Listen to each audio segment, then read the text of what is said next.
It is not every day that a short story goes viral. Indeed, it is not every day that many people pay attention to short stories at all.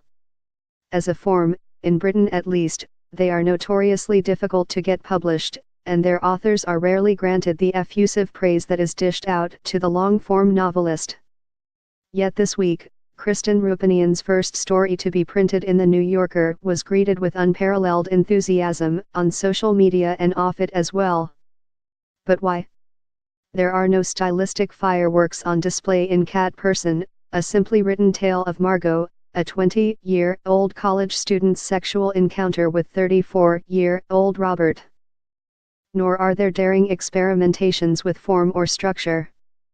It is a tale, straightforwardly told through the eyes of a young woman, of an unpleasant sexual encounter that she has with a somewhat ambiguous stranger who turns out to be actively unpleasant. And Lord, has it resonated painfully, especially with young women. But the timing of this discussion is no coincidence. Since the explosion of Me Too, women's experiences of sexual encounters, both consensual and not, are finally being heard. Our perspectives on sexual dynamics that were for so long ignored are being taken seriously. We are being granted authority and respect. We are being listened to.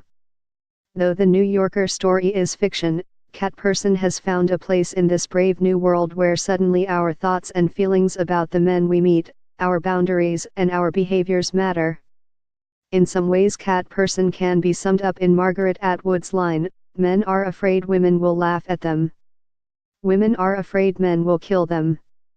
The female character has sex with her date because she fears hurting his feelings, not only because she doesn't know what violence he could be capable of. His moods have already proved unpredictable, his actions manipulative, but because she has been conditioned to believe that wounding a man's pride is to be avoided at all costs, even if it means transgressing her own boundaries to the point where she feels physically sick at thought of the sexual contact.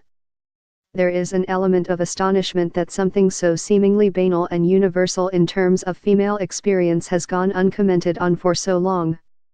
It speaks to the way that many women, especially young women, move through the world, not making people angry, taking responsibility for other people's emotions, working extremely hard to keep everyone around them happy. It's reflexive and self-protective, and it's also exhausting, Roupenian said in an interview about the piece. It is the same impulse that might leave a woman frozen, smiling awkwardly as a powerful man masturbates into a plant pot in front of her, rather than running for the door. It explores a nest of feelings that are rarely articulated in public. The way women respond in uncomfortable sexual situations has been up for scrutiny of late. Cat Person allows us a peek into one young woman's motivations. Neither of the characters are especially fleshed out, encouraging the reader perhaps somewhat to regard them as ciphers for their own experiences. Margot thinks unkind thoughts about Robert's flabby belly, and ultimately rejects him.